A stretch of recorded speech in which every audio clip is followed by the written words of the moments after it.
বিসমিল্লাহির রহমানির রহিম। আলহামদুলিল্লাহ ওয়াসসালাতু ওয়াসসালামু আলা রাসূলিল্লাহ ওয়া আলা আলিহি ওয়া আসহাবিহি ওয়া মান ইহতাদা বিহুদা। আম্মা বাদ। শুরু হচ্ছে রমাদান বিষয়ক আলোচনার প্রথম আসর, বিষয় রমজান মাসের ফজিলত। সকল প্রশংসা আল্লাহ তাআলার জন্য, যিনি পানি, মাটি, আসমান ও জমিন সহ সব কিছু সৃষ্টি করেছেন। রাতের অন্ধকারে চলমান ক্ষুদ্র পিপিলিকাও যার দৃষ্টি বহির্ভূত নয়, এবং আসমান ও জমিনের অনুপরিমাণ কোনো কিছুই যার জ্ঞানের বাইরে নয়।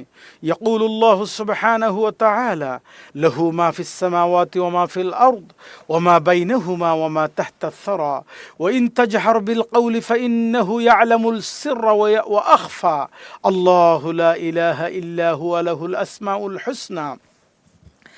যা আছে আসমান সমূহ জমিনে এবং দুয়ের মধ্যবর্তী স্থানেও ভূগর্ভে, সে সব কিছুরই মালিক আল্লাহ রাব্বুল আলামিন। আর যদি তুমি উচ্চস্বরে কথা বলো, তবে তিনি গোপন ও অতি গোপন সবই জানেন। আল্লাহ, তিনি ছাড়া সত্য কোনো মাবুদ নাই। সুন্দর নামসমূহ তারই। তিনি আদম আলাইহিস সালাতু ওয়াস সালামকে সৃষ্টি করেছেন, অতঃপর তাকে পরীক্ষার মাধ্যমে মনোনীত করে সঠিক পথ প্রদর্শন করেছেন। তিনি নূহ আলাইহিস সালাতু ওয়াস সালামকে নবী বানিয়ে পাঠিয়েছেন, অতঃপর তিনি আল্লাহর নির্দেশে নৌকা তৈরি করেছেন এবং সেটাকে চালিয়েছেন। শিয়ন তরঙ্গ বন্ধু ইব্রাহিম আলাইহিস সালাতু ওয়াস সালামকে আগুন থেকে নাজাত দিয়েছেন এবং সেটার উষ্ণতাকে সুশীতল ও আরামদায়ক করেছেন। মূসা আলাইহিস সালাতু ওয়াস সালামকে 9টি নিদর্শন দান করেছেন, কিন্তু ফেরাউন সেটা দ্বারা নসিহা নিতে পারেনি, তার অবস্থান থেকেও সরে আসেনি। ঈসা আলাইহিস সালাতু ওয়াস সালামকে এমন নিদর্শন দান করেছেন যা সৃষ্টিকুলকে বিস্মিত করে দিয়েছে। তিনি রাসূল সাল্লাল্লাহু আলাইহি ওয়াসাল্লামের উপর এমন একটি কিতাব অবতীর্ণ করেছেন যাতে রয়েছে সুস্পষ্ট প্রমাণ এবং হেদায়ত। কৃতজ্ঞতা জ্ঞাপন করছি তার অসংখ্য অনবরত নিয়ামতের জন্য। সালাতু সালাম বর্ষিত হোক মুহাম্মদ সাল্লাল্লাহু আলাইহি ওয়াসাল্লামের উপর। হেরা গুহায় তার সঙ্গে আবু বকর রাদিয়াল্লাহু তাআলা আনহু, সত্যের ইঙ্গিতপ্রাপ্ত মতের অধিকারী এবং আল্লাহর আলোতে যিনি দেখতে পেতেন, সে উমর রাদিয়াল্লাহু তাআলা আনহু। তার দু কন্যার স্বামী যিনি ছিলেন সত্যভাষী, ওসমান রাদিয়াল্লাহু তাআলা আনহু। তার চাচাতো ভাই আলী রাদিয়াল্লাহু তাআলা আনহু, যিনি ছিলেন জ্ঞানের সাগর।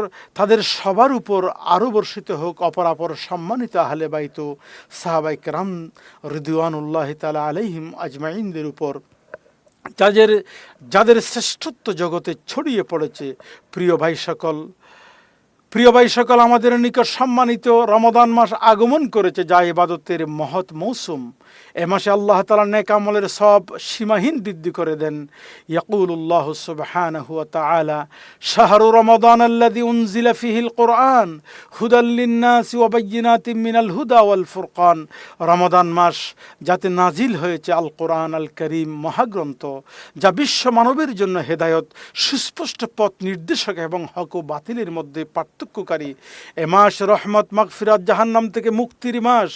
বিশ্ব মানবতার জন্য হেদায়ত, সুস্পষ্ট পথ নির্দেশক এবং হক ও বাতিলের মধ্যে পার্থক্যকারী। এ মাস রহমত, মাগফিরাত ও জাহান্নাম থেকে মুক্তির মাস, যার প্রথমে রয়েছে রহমত, মাঝে রয়েছে মাগফিরাত, শেষে রয়েছে জাহান্নাম থেকে মুক্তি। এ মাসের মর্যাদা ও ফজিলতের ব্যাপারে অনেক হাদিস রয়েছে। রাসূল আকরাম সাল্লাল্লাহু আলাইহি ওয়াসাল্লাম বলেছেন, ইযা জাআ রমাদানু ফুতিহাত আবওয়াবুল জান্নাহ ওয়া গুল্লিকাত আবওয়াবুন নার ওয়া সুফফিদাতিশ শায়াতিন।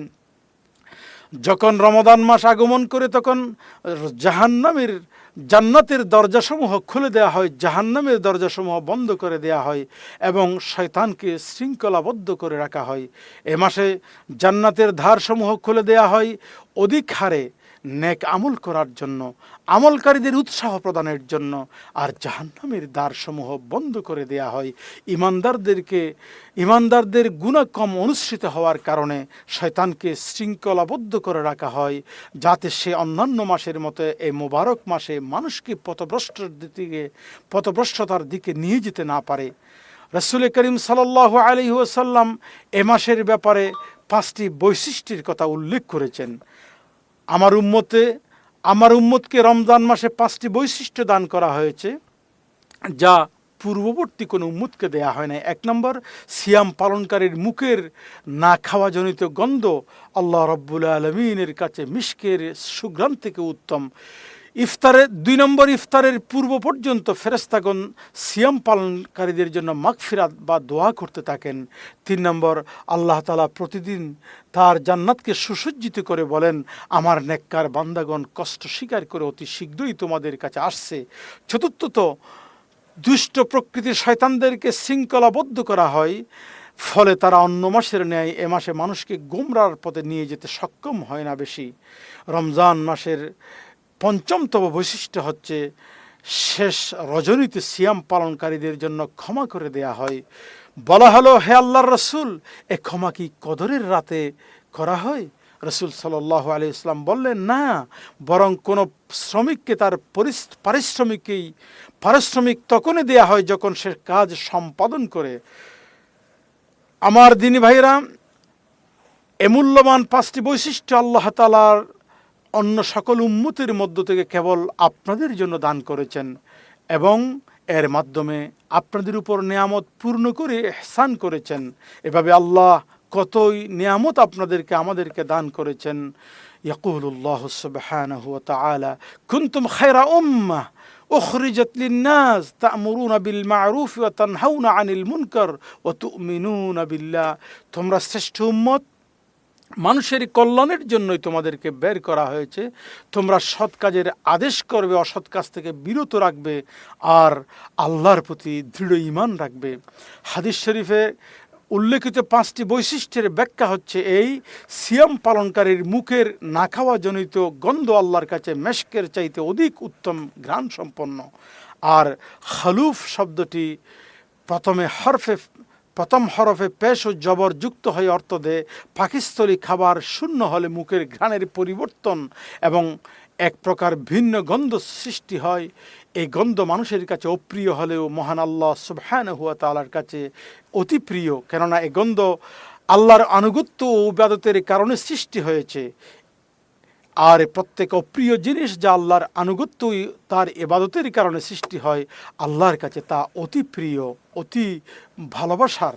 দেখুন, শহীদদের প্রতি যিনি আল্লাহর কালেমাকে সমুন্নত রাখার উদ্দেশ্যে শাহাদাত বরণ করেছেন, কিয়ামতের দিন তিনি এমন এক অবস্থায় উঠবেন যে তার শরীরের ক্ষতস্থান থেকে রক্ত টপ টপ করে পড়তে থাকবে। রক্তের রং হবে লাল, ঘ্রাণ হবে মিশকের ন্যায়।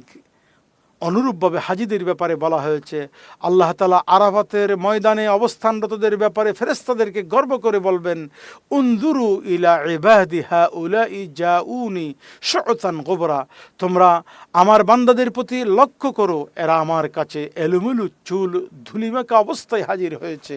এক্ষেত্রে এলোমেলো চুল বলতে আল্লাহর কাছে প্রিয় হওয়ার কারণ তা আল্লাহর আনুগত্যের এহরামের নিষিদ্ধ বস্তুসমূহ পরিত্যাগ ও বিলাসিতা বর্জনের মধ্য দিয়ে সৃষ্টি হয়েছে। দ্বিতীয় বৈশিষ্ট্যের ব্যাখ্যা হচ্ছে, সিয়াম পালনকারীরা ইফতারের পূর্ব পর্যন্ত ফেরেশতাগণ তাদের জন্য মাগফিরাত দোয়া করতে থাকেন।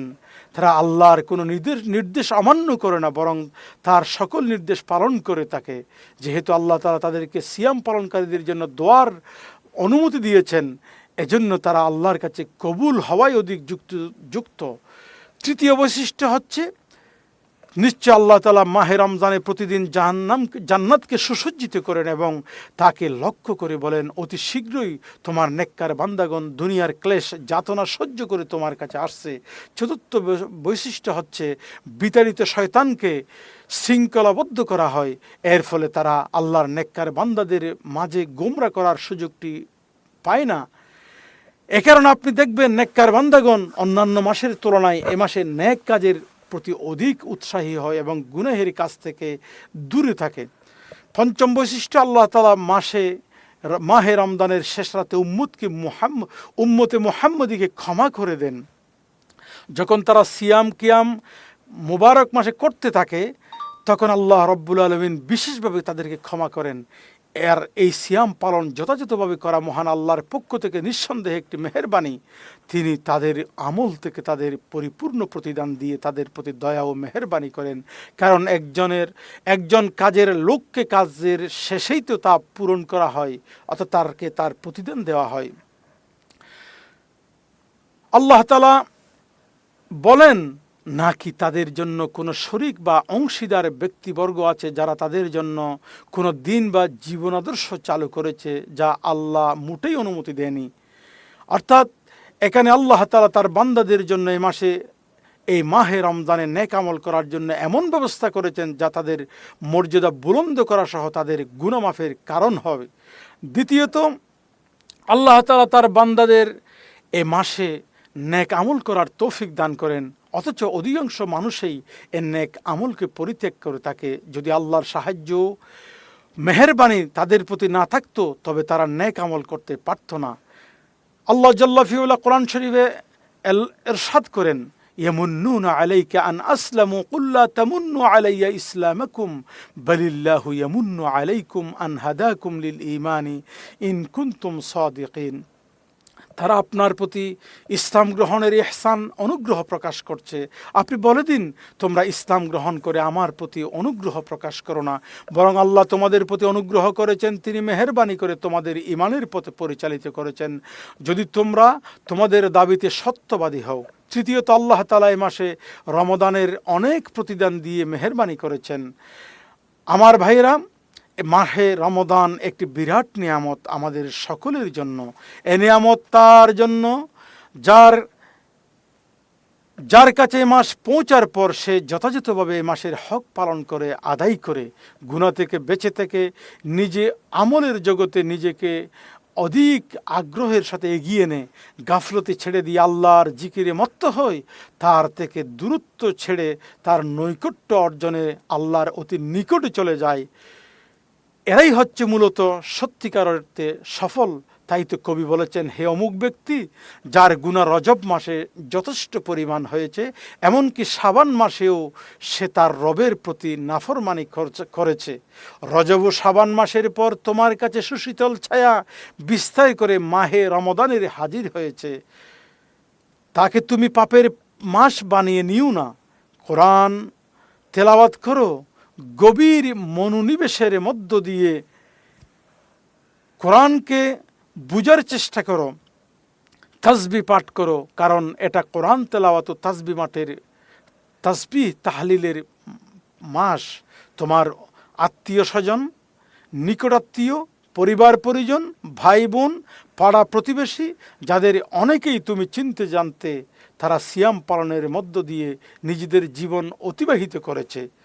অতএব মৃত্যু তাদেরকে পৃথিবী থেকে বিদায় করে দিয়েছে, আর তোমাকে রেখে দিয়েছে জীবিত। দূরের জন্য কত নিকটে হয়ে যায় মৃত্যুর কাছে। অর্থাৎ মৃত্যুর মধ্য দিয়ে এই পার্থিব জীবন থেকে তারা চলে গিয়েছে, তারা আর এই রমজানের ছোঁয়া পাবে না।